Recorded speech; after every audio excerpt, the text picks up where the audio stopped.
guys, Focus RS Dan here. I got my access port yesterday. Order from Adam Brunson of Tune Plus. Came in yesterday, did everything with Adam over email yesterday. I'm done, ready to go. I'm on my tune. I love it. It's awesome. If I had to like sum it up, my feedback for the tune in one action, it'd be like screaming like a little girl. Because it's a huge boost to the performance of the vehicle. So for those of you who aren't too familiar with access port or e-tuning, essentially you work with someone who's somewhere across the globe, and you go back and forth in emails and tune files and data logs until your tune is complete. So Adam sent me a base tune file, which I put on my access port, uploaded it to the car. I went out and you go out and do some pulls. So in third gear from 3,000 to like 6,000 or 6,500, you're just wide open throttle. So you might got to make sure you're on a highway or a street with not so many people around. But you do a data log when you're going wide open throttle like that, when you're doing a pull. And you send that data log to your tuner, and they review the information that was recorded, adjust the tune file based on what they see, and send you a new tune file, and the process keeps going until you're done. With the case of a stock RS, it doesn't take many revisions. So essentially I did two pulls, sent him those data logs, he sent me the next tune file, and that was it. That we were done. So the process is very simple. Anytime I needed to get in touch with Adam, he'd give me a response to any questions or concerns I had, like within an hour, which is fantastic. And he's hammered right now too, because the access port just came out. He's got tons of access ports flying off the shelves. He's got tune files going out left and right. But still, he responded within an hour to anything that I had. So A+ on the communication there.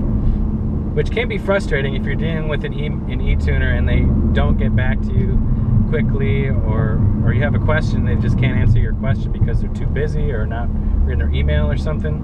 That can be frustrating, but didn't have any issues working with Adam. Seems like a great guy. So he also asked me if I wanted his Burble Plus tune. So I took it. I wanted to see what that's like. And essentially it's just more burbles. It burbles a lot more. I mean, I kind of like it. Alright, I'll admit it. I like the burbles. The burbles. I like them. But to get back to the power on the tune, throttle response is increased. The power is just increased across the whole RPM range. It increased a significant amount. It's not just a little bit like, oh, maybe I can feel that power. No, it's whoa, I can feel that power. It's a big difference.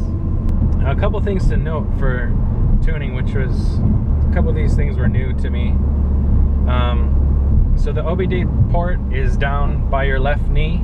There's a little cover there, so you have to pop the cover down.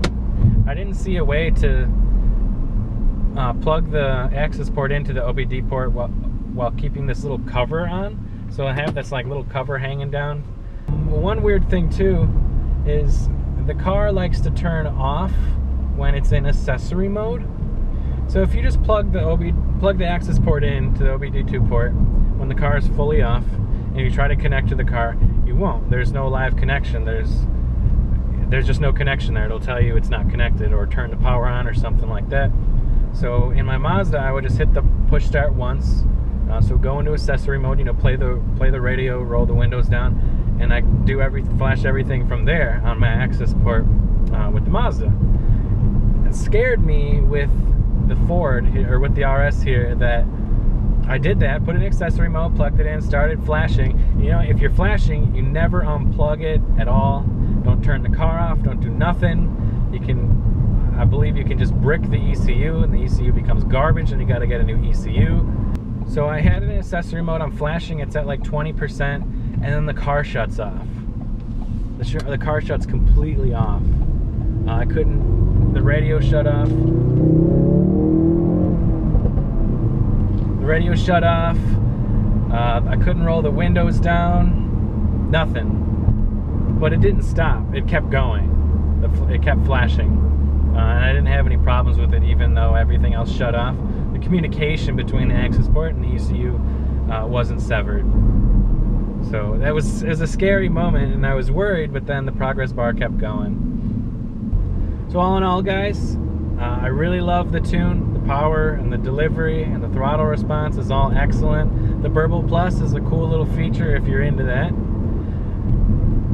Working with Adam was amazing. I didn't expect it to be so simple and get answers to my questions and concerns so fast.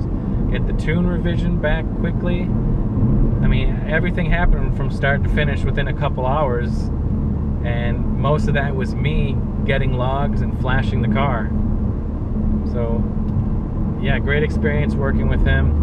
I will certainly be coming back for his lifetime Tune when I decide to go E30. Just got to convince the wife, spend $300 more after the $650 for the access port. Alright guys, I want to do launch control. I haven't done launch control on the Tune yet. So there are two things I want to see with this. The power, obviously, since we also heard that torque was limited in first gear and I think second as well. And that's supposed to be gone with the Tune. And then also traction with all the extra power. Here we go.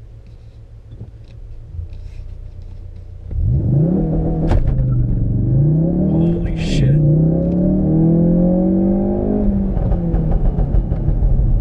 You guys hear the burbles?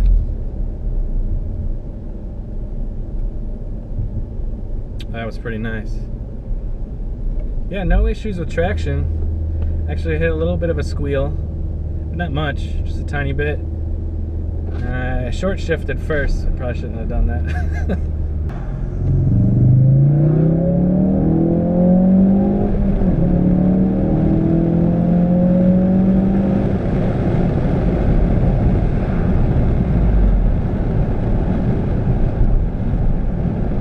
Pulls really hard, guys.